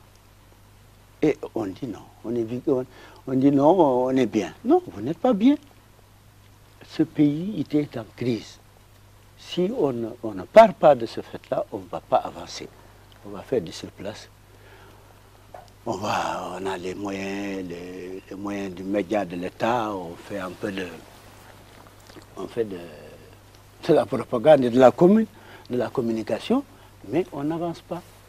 Et sur ce plan-là, je crois qu'il faut qu'on se dise la vérité. Et pour se dire la vérité, il faut qu'on parte du fait que les élections seront un moyen de sortir de la crise. Ça, c'est clair. Mais il faut que ce soit des élections inclusives, auxquelles tout le monde participe, et que la transparence soit de rigueur et qu'il y ait un minimum d'égalité de chance entre les gens. Aujourd'hui, on sait qu'il n'y a pas photo. Il n'y a pas photo entre un parti État, qui utilise les moyens de l'État, qui utilise l'appareil d'État, qui relève même des gens parce qu'ils sont soupçonnés plus ou moins avoir soutenu ou avoir eu des propos qui ne sont pas dans l'ordre On ne peut pas continuer comme ça. Il faut qu'on se ressaisisse, c'est vrai, mais je crois que c'est plutôt du côté de la majorité qu'il faut voir cette attitude et qu'on dise ensemble que nous devons sortir de cette crise dans laquelle on est depuis 2008, qu'on sorte de cette crise par un dialogue sincère et un consensus entre l'ensemble des acteurs politiques. Très bien. Je crois que M. Aliou, vous avez évoqué deux grandes idées. L'essentiel est qu'on sorte de la situation dans laquelle on est et avec des élections qui sont un moyen de nous aider à sortir de la situation dans laquelle nous sommes. N'est-ce pas, monsieur le député? Qu'est-ce que vous en pensez? Écoutez, le meilleur moyen de sortir de la situation actuelle, ce sont des élections. La CENI a déjà fixé un délai pour les élections, une date le 1er et le 15, je crois que c'est un peu ça. Ah non, mais sur les dates, nous, ça ne nous engage pas, hein, les dates de la CENI, parce que la CENI, ce n'est pas notre CENI. C'est pas notre CENI. On parle de la CENI qui a été mise en place actuellement. Ah bah oui, celle-là ne nous engage pas. Hein. Moi, je crois que vous aurez encore largement le temps de peaufiner. Je suis étonné par certains propos sur lesquels je voudrais revenir. On nous dit qu'il ne peut pas y avoir transparence ou égalité de chance quand c'est l'État qui gère les forages, qui gère ceci, qui gère cela. Mais dans tous les pays du monde, c'est ceux qui sont au pouvoir qui gèrent le budget de l'État, qui décident des programmes, qui les font exécuter. Dans tous les pays du monde. Il n'y a pas un pays où les travaux de l'État, où les... On ne les conditionne pas, à une appartenance on ne politique. Pas, Kadiata, quand on ouvre un collège, ton fils y est, mon fils aussi. Non, quand on fait un forage dans la zone de Bababé, tous les gens de Bababé vont... Dites-moi, on a ouvert un forage et on a interdit à des Mauritaniens. On a ouvert une école, on a ouvert un hôpital et on a interdit. C'est ça le rôle de l'État. Mais c'est à l'État de gérer mais le les moyens des publics. Militants se fait par ce trois partisans. Il ne faut pas interrompre le... C'est là où on n'est pas d'accord. Nous, notre conception qu'en démocratie, et la démocratie est le meilleur des pouvoirs qu'on ait déjà testé, c'est qu'il y a une majorité qui gouverne et une opposition qui s'oppose. Malheureusement, vous ne voulez pas accepter ce système-là. Vous voulez être de l'opposition et participer au pouvoir. Ce n'est pas possible. Et c'est un crime contre la démocratie. Mohamed, on n'a pas demandé ça. On ne peut pas nous faire dire ce qu'on n'a pas dit. Laisse-moi. Hein? Laisse-moi, je connais ce que vous dites. Est-ce qu'on a dit qu'on veut aller au pouvoir? Vous demandez une transition, un gouvernement d'union nationale. Mais oui, mais ça, c'est pas... Il y a un pouvoir élu démocratiquement qui gère ce pays et il n'a qu'à gérer le pays. Parce qu'il est disqualifié. Excusez-moi, madame. Demandez toute la transparence que vous voulez, toutes les conditions que vous voulez pour que nous allions à des élections. Mais ne dites pas à un pouvoir, dégage de ta responsabilité et laisse-nous partager avec toi cette responsabilité, laisse-nous gérer avec toi. Ce n'est pas, c'est pas dans le langage de la démocratie, ça. Ce n'est pas dans la mentalité des gens qui veulent la démocratie. Comprenez bien ça. Mais laissez-moi terminer, ne me provoquez pas, s'il vous plaît. Pour ce qui est de l'état civil, nous avons vécu cet état civil au moment des dernières élections législatives et municipales. Et comme vous le savez, c'est 30% des Mauritaniens en âge d'aller aux élections qui n'ont pas pu voter faute d'état civil. Parce qu'ils ont atteint la majorité, ils ont voulu faire des cartes d'identité, ils n'ont pas pu. Parce que leur carte d'identité a été... Quelle élection? Comment? L'élection législative à laquelle tu as été... 2006. 2006. C'était bloqué déjà. Parce que les équipements, et d'ailleurs le décret qui a prévu ça, le dit, sont périmés, ne peuvent plus avancer au-delà. Les Mauritaniens, en 2006, il y en a près de 30% qui n'ont pas pu voter. Parce qu'ils n'avaient pas d'état civil, ou parce qu'ils avaient perdu leur état civil, ou parce qu'ils étaient arrivés à la majorité et ne pouvaient pas avoir d'état civil. Et ce n'est pas normal. Les Mauritaniens, tous, je dis bien tous, ont le droit d'avoir un état civil qui leur permet de voter. Et c'est pourquoi on s'est orienté vers cet enrôlement que nous vivons aujourd'hui. Quand vous me dites que celui qui s'occupe de l'Arlement décide de tout, non. Il y a un conseil qui le suit, mais il est comme tout gérant d'une structure. Il a son conseil qui le suit, qui oriente, qui contrôle, et lui, il exécute. C'est une règle classique, générale dans tous les systèmes.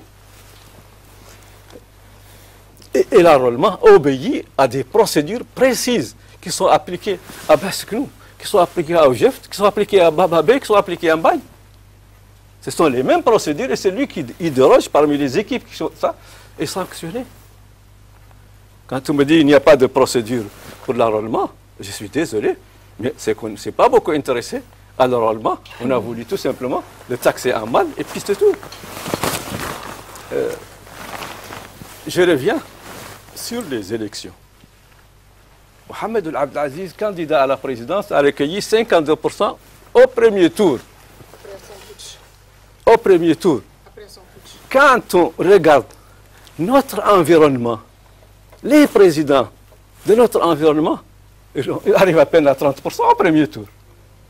Et gagnent à 60-65% au deuxième tour. Mais je crois que dire qu'il a gagné à 52% sans dire que c'est au premier tour et contre plus d'une dizaine de candidats, c'est un peu tronquer la réalité, la vérité.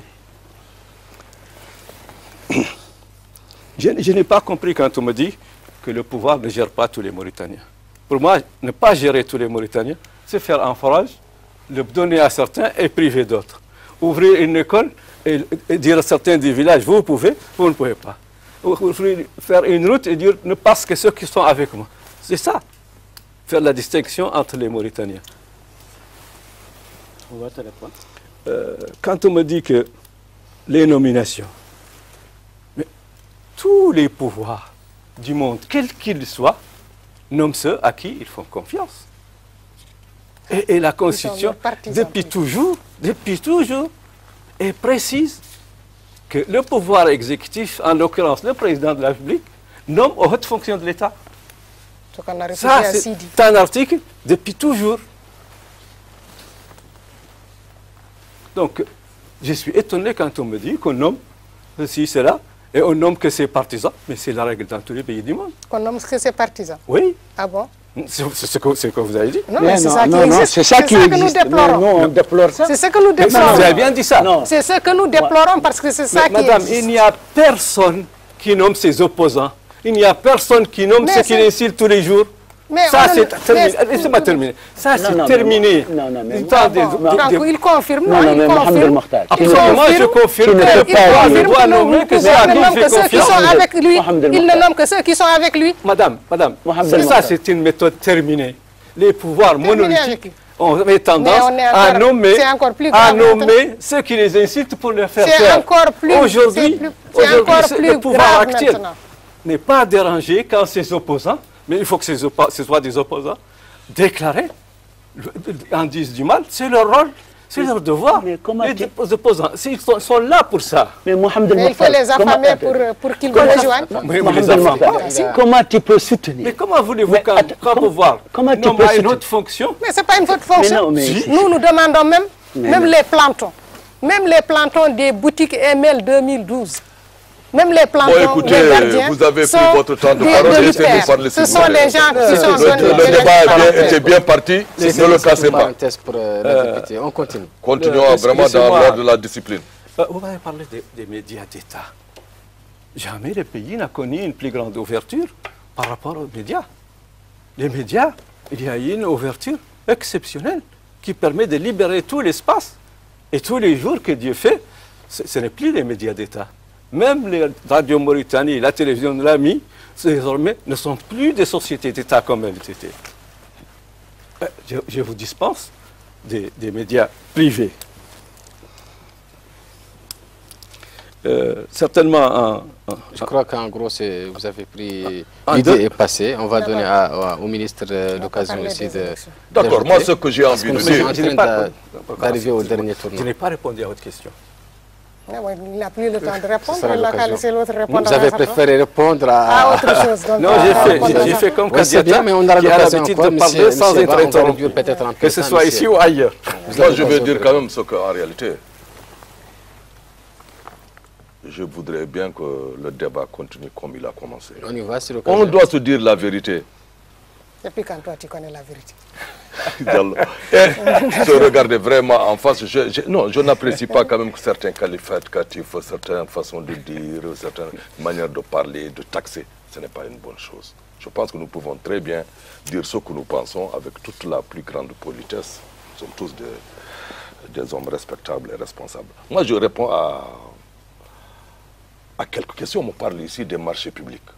Quand on dit qu'il y a des marchés de favoritisme, on doit donner des exemples précis.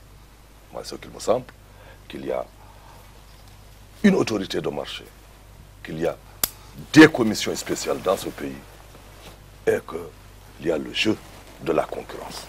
Ça, je le dis et je le fais. Peut-être avant, mais aujourd'hui, je ne suis pas au courant. Je ne suis pas au courant qu'il y ait plutôt des favoritismes par rapport à ces marchés. La délimitation des fonds publics, je ne comprends pas. Moi, je pensais que tout Mauritanien intègre qui voudrait le développement de ce pays devrait plutôt applaudir le président Mohamed Ould Abdelaziz. Mohamed Abdelaziz, depuis qu'il est là, il est en train d'assainir la gestion de ce pays. Aujourd'hui, c'est avec les biens publics qu'on est en train de réaliser tout ce que vous voyez dans ce pays. Il n'y a plus ces budgets de fonctionnement qu'on utilisait comme on voulait. Il n'y a plus cet enrichissement illicite. Et pourtant, dans ce pays, les détournements et l'enrichissement, c'était considéré comme un petit, un délit mineur.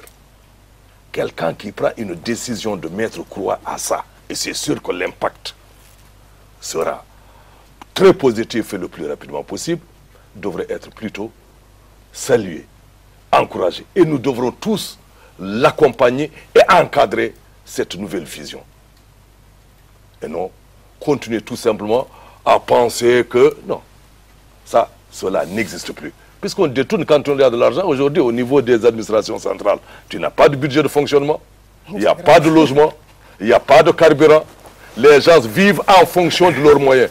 D'où effectivement beaucoup de mécontentement de l'élite. Et c'est la raison pour laquelle aujourd'hui la population le soutient pleinement. Puisque les actions sur le terrain sont concrètes. Les réalisations sont visibles. ML est là. Les pauvres sont soutenus. Et c'est le seul président que j'ai vu de par le monde qui a eu à payer des gens dans leur foyer. Au niveau du foyer, les gens étaient payés dans ce pays. Avec des rations alimentaires durant la période de soudure. Bon. Qu'est-ce que ça veut dire payer dans les foyers? Absolument. 15 000 Guya par foyer. Gratuit l'argent. Pour qui? Où ça? Mais aux populations mauritaniennes, sans distinction. Mais vous êtes de ce pays ou vous n'êtes pas ici? Mais ça s'est passé à Bababé. Comme toi, tu es citadin, tu ne peux pas le savoir. Mais toi, quand même, tu pars toujours à Bababé. En tout cas, chez nous, il y a un peu partout. Je suis encore plus rural que lui, parce que moi, je suis né dans un hameau. Non, mes parents sont encore dans des hameaux. Né, je connais bien tes parents, je connais très bien tes parents. Moi, je parle de toi. Nous ne parlons pas de ça. Bon, et de deux, par rapport à toujours... Non, mais j'en viens. Il faut quand même qu'on réponde à ces choses. On parle du cirque, on parle de l'état civil. Je vous confirme que Mourabi, qui est directeur de l'agence, c'est nous qui l'avons recruté. C'est très pas réel ce qu'on dit de lui. Vous qui? Nous, au niveau du projet Oasis, c'est nous qui avons démarré le crédit agricole. En ce temps-là, tu étais très jeune. Tu demandes à Abdul Malik. Donc, c'est nous qui avons recruté cet encadre compétent, supérieur, qui est là et qui a participé au démarrage du crédit agricole dans ce pays. Puisque le crédit agricole a démarré à partir du projet Oasis, dont j'étais le contracteur. Il est de la fonction publique? Pas du tout. Il n'est pas de la fonction publique. Ça soit bien clair. À l'époque, Mourabi était le Cheikh Bounam était directeur du Fonds. Non, je veux le dire tout simplement, il est temps que les gens arrêtent cette campagne, que c'est une nullité sans formation, ça c'est vrai. Ce qu'il fait, c'est autre chose. Mais par rapport, au moins à sa qualification, rendons à César ce qui appartient à César. Par rapport maintenant, moi j'estime que, oui, quand on commet certaines bêtises, on doit démissionner, on doit ceci, on doit cela. Mais je ne peux pas comprendre qu'à notre niveau de responsabilité, qu'on puisse parler sans preuve. Sur quoi? Quand on décide de parler de preuves, dire que le président a fait ceci, que le président a fait cela, qu'il y a ces gaffes, qu'il y a ceci, il faut qu'il y ait des preuves. Si on n'a pas de preuves dans certains pays, ça peut créer des problèmes. Moi, j'estime qu'un homme ne doit jamais avancer quelque chose sans preuve. Mais comment voulez-vous?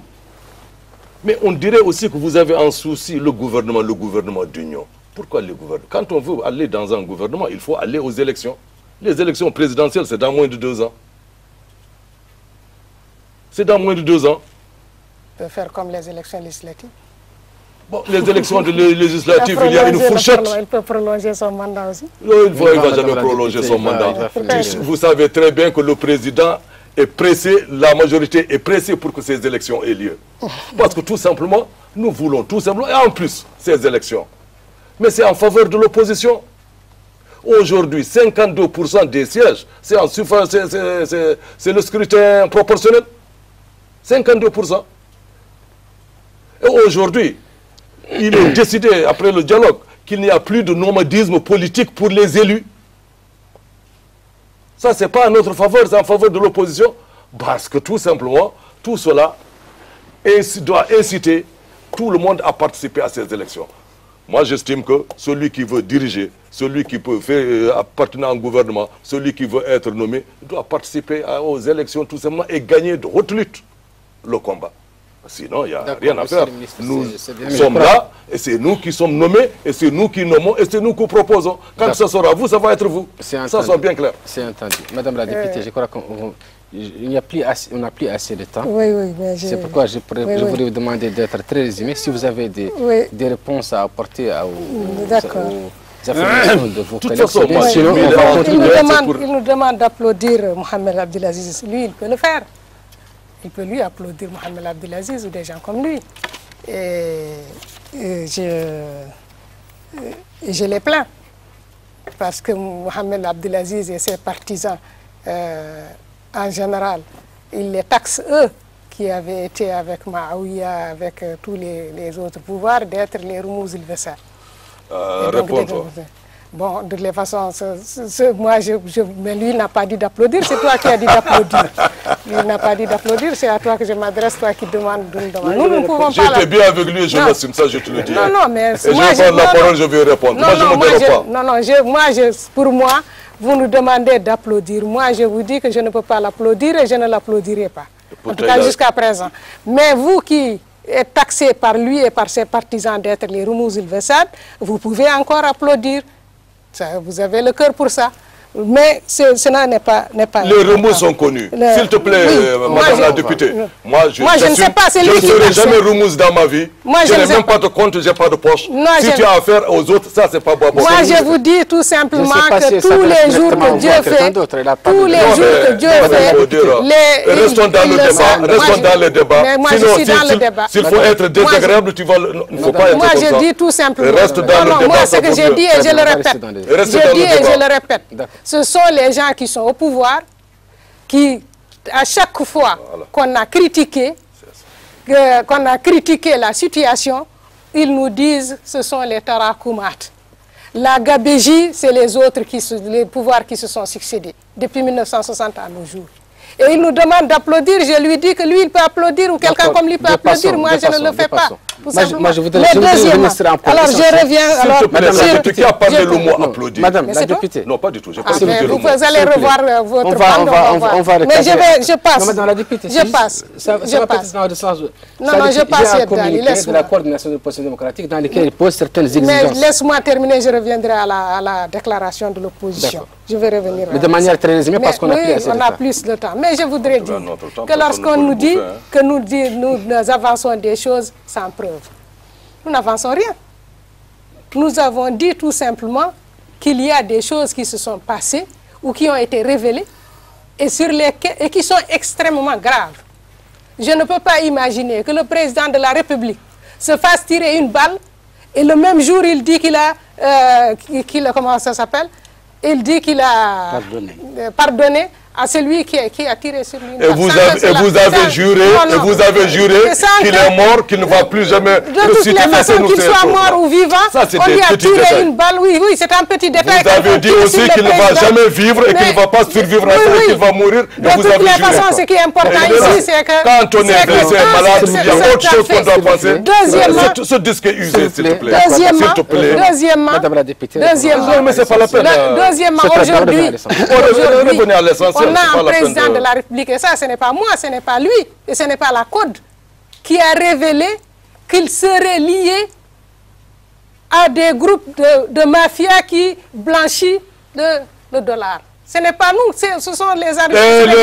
Et le communiqué de Noël Mamère, ça ne vous suffit pas? Le communiqué de Noël Mamère est un élu parlementaire européen. C'est ça le drame. Quelqu'un s'est trompé. Le problème, président d'être un parrain de la drogue. Le problème, c'est que vous êtes figé.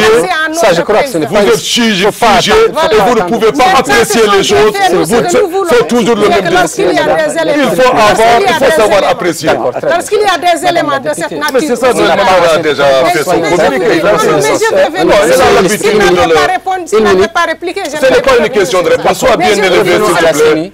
Ça n'aurait pas été saisi, on ne serait pas ici en train de débattre. Il y a plus grave, il y a plus important maintenant que ce que nous sommes en train de dire. Nous voulons être édifiés sur ce qu'on dit ici.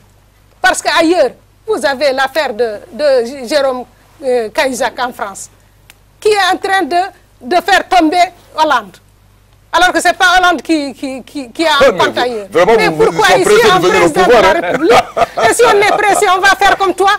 Si on est pressé, on va faire comme toi. On ne l'a pas fait. Mais ce qui est important ici... Moi, j'ai une légitimité. Mais les élections ici... Moi, j'ai une légitimité. Moi, je vous dis, les élections... J'ai un chef, j'ai un terroir et je suis de ce pays. J'ai un chef, j'ai un terroir et je suis de ce pays. Oui, moi, je ne suis pas de ce pays. Ben ça, je ne sais pas. Oui, oui. Ça, je ne sais pas. Oui, oui, d'accord. S'il te plaît. Oui, c'est comme ça que les... C'est comme ça. Je voudrais que vous puissiez passer votre idée de manière claire. Parle correctement, s'il te plaît. Oui, c'est comme ça que vous avez fait déporter les Mauritaniens à l'extérieur. Monsieur le ministre, s'il vous plaît, on n'a plus assez de temps.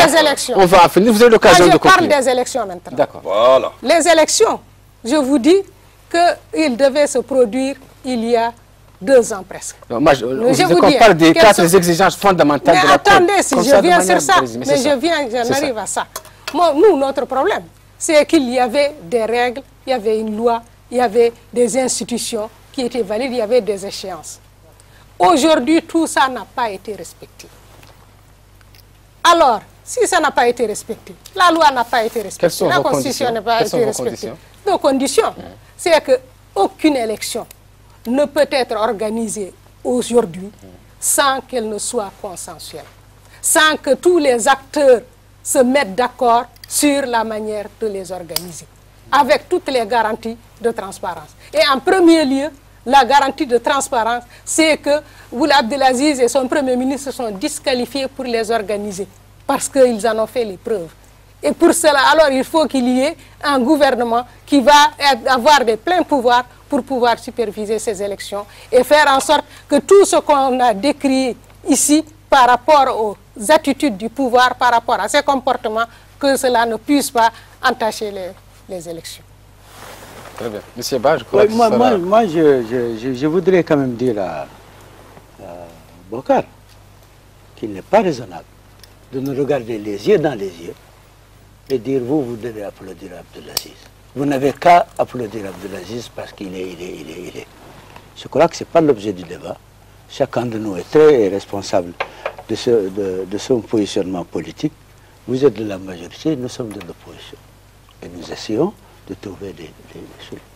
C'est pourquoi je suis un peu surpris par le fait qu'on puisse trouver qu'il est juste d'utiliser l'État, les nominations, y compris aux hautes responsabilités, de ne nommer que ses partisans. Ce n'est pas juste. Ce n'est pas juste. L'État doit être neutre. Si vous avez des partisans, vous en avez, vous pouvez les nommer ailleurs, il y a des fonctions politiques. Vous pouvez les nommer. Mais l'État, il n'est pas raisonnable, il n'est pas normal. Il n'est pas normal aujourd'hui que quelqu'un qui ne pense pas, qui ne soutient pas Abdelaziz ne puisse pas avoir une fonction ne puisse pas être embauché à la machine. Il n'est pas normal qu'un homme d'affaires, parce qu'il ne soutient pas Abdelaziz, il n'a pas accès au marché public. Ce n'est pas normal. Et on n'a pas le droit, au niveau où on est, de soutenir l'inverse. On n'a pas le droit. Et sur les marchés, moi je renvoie au fait, je crois que c'est Cridem, ou en tout cas la presse, a publié une liste de marchés de gré à gré. Absolument. Par rapport à la production de l'alimentation du bétail. Avant même l'autorité. Hein? Ça, c'est avant l'autorité. L'autorité des marchés. Oui, c'est toujours pareil. La presse, là, elle sort tout le temps des marchés. On a même vu pire que ça aujourd'hui. Pas des marchés de gré à gré, on a vu de trop dans ce pays-là. Ce qui est, depuis le temps ancien, du trop.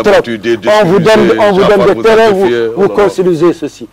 Mais non, mais c'est opaque. Ça, c'est le minimum qu'on puisse faire. Deuxièmement, nous, les preuves, on n'accuse personne. On n'accuse personne. On dit que la presse a sorti un certain nombre de choses. Et il y a des choses qui ne sont pas... on ne peut pas accepter. Où, quel service, quelle société, quel ministère, quelle commission, on veut le savoir. Monsieur le ministre, je crois que vous allez je crois que je ne veux pas que les gens fassent des affirmations gratuites. Tout à l'heure, tu as demandé au débat de rester à un niveau. Il faut que tu y contribues. Monsieur le député, merci, tu as raison. Donc, moi, je dis qu'il y a des choses, on ne peut pas, dans un pays comme le nôtre, où le président de la République est une institution centrale de notre dispositif constitutionnel. Que quelqu'un vienne à la radio et à la télé dire j'ai mis le genou par terre, j'ai tiré, comme si c'était à la cible. Et qu'il n'y ait pas de conséquences. C'est pas normal. C'est pas normal. C'est pas normal que des organes de presse sortent des choses et qu'on n'ait pas de démenti, qu'on n'ait pas de... On dit, s'il y a des choses qui sont sorties par la presse, il faut au moins constituer une commission pour qu'on ait une idée claire dessus. Voilà. On n'accuse pas, mais on dit que s'il y a des choses qui ont été dites, faites une commission. Moi, je vous mets au défi d'accepter une commission aujourd'hui parlementaire concernant tous les problèmes qu'on a soulevés, tous les problèmes qui sont soulevés. Acceptez-les. Ça, c'est des conditions qui font que on peut avancer, on peut, si les choses ne sont pas fondées, qu'on puisse les clôturer rapidement. Donc moi je pense que sur ce truc-là, donc l'appréciation qu'on a du pouvoir, on le garde, on le maintient. D'accord, monsieur le député, on va faire un dernier tour de table. Nous n'avons plus assez de temps. Et je crois que cette fois-ci, je serai obligé de chronométrer 2 minutes par personne. Juste pour tirer les conclusions. Je n'ai pas pour tirer les conclusions. De vous répondre à votre question. D'accord, ce sera votre conclusion. Nous, au niveau de la majorité, nous sommes demandeurs pour des élections et le plus rapidement possible. Mais dans quelles conditions? Dans les conditions de transparence absolue, avec tous les observateurs qu'il faut, avec toutes les dispositions qu'il faut. Il est encore possible à nos amis de la Côte de participer et de poser leurs conditions. S'ils obtiennent des réponses satisfaisantes ou acceptables, qu'ils participent avec nous, c'est ce que nous souhaitons. Si pour des raisons qui leur sont propres, ils ne veulent pas aller aux élections, nous n'allons pas permettre à cette situation de se prolonger infiniment. Parce que l'enrôlement est arrivé à un stade où on n'est pas très loin du nombre d'électeurs estimés de la Mauritanie. Et c'est ça l'essentiel. C'est donner à tous les Mauritaniens la possibilité de participer aux élections. C'est un droit. Ça, c'est la réponse à la question qu'on m'a posée. Je voulais, si vous le permettez, revenir sur un ou deux points. Vous avez peut-être 1 minute, pas plus.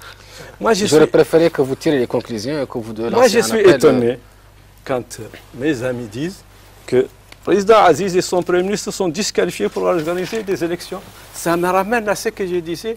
C'est le président Aziz qui a été élu comme président de la République de ce pays, il dispose d'une majorité suffisamment confortable, dire qu'il est disqualifié pour gérer le pays, comme cette histoire d'Arhal. J'espère que nos amis l'ont abandonnée parce qu'elle ne mène nulle part et elle ne peut pas la comprendre. Je veux bien qu'on exige des élections transparentes. Et si vous estimez être préparé pour cela, participer aux élections, ayez la majorité parlementaire et dans 2 ans, aux élections présidentielles, ayez la majorité aux élections présidentielles.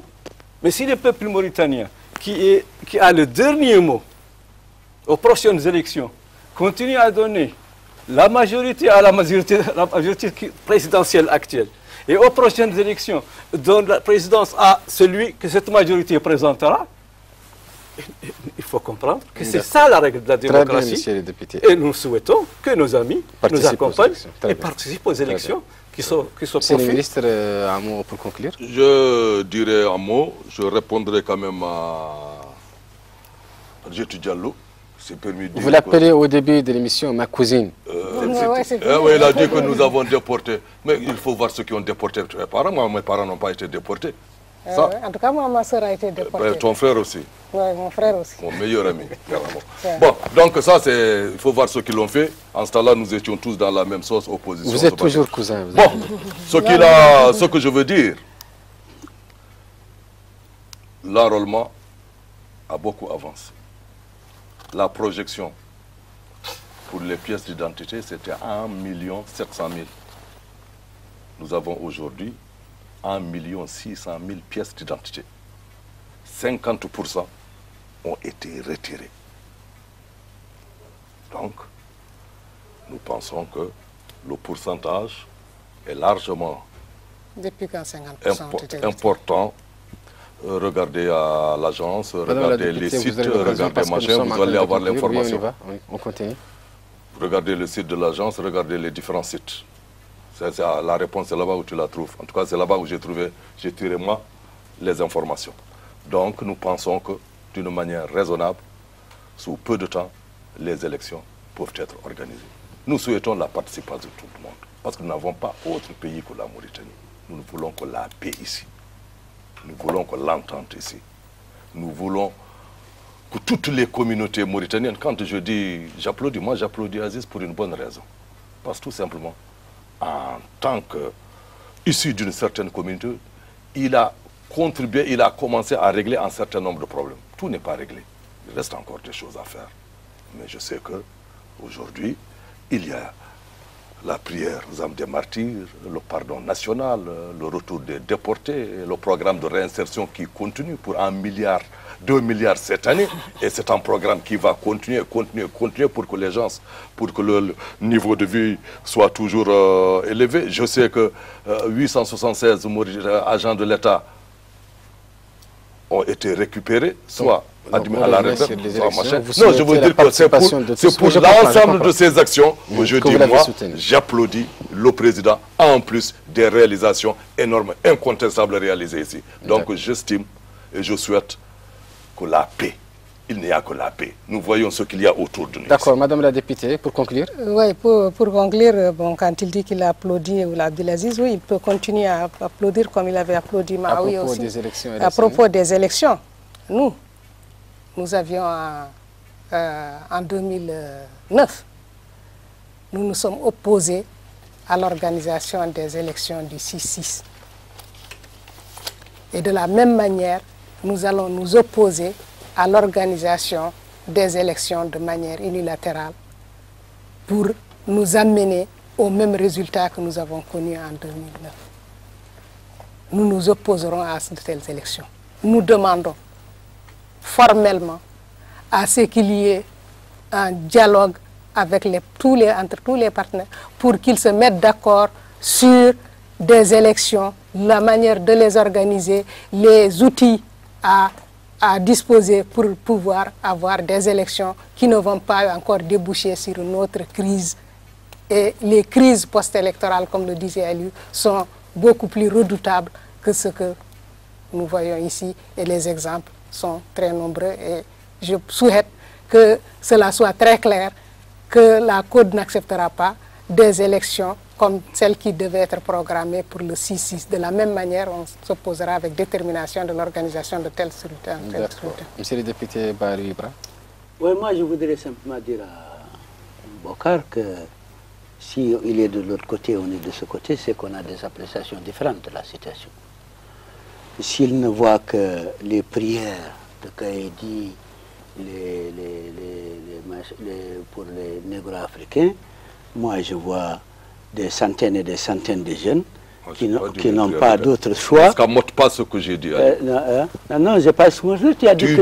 Tu répètes ce que je dis, sinon tu t'abstiens de leur machin. Et moi je vois des centaines et des centaines de jeunes négro-africains qui n'ont pas le choix que d'immigrer. Ceci dit, j'ai dit, peut-être c'est là la différence entre eux et nous. C'est que nous sommes en crise depuis 2008. Ce n'est pas une situation normale, comme décrit Mohamed El Mokhtar, qui a des échéances normales et qu'on participe. Non, le pays est en crise.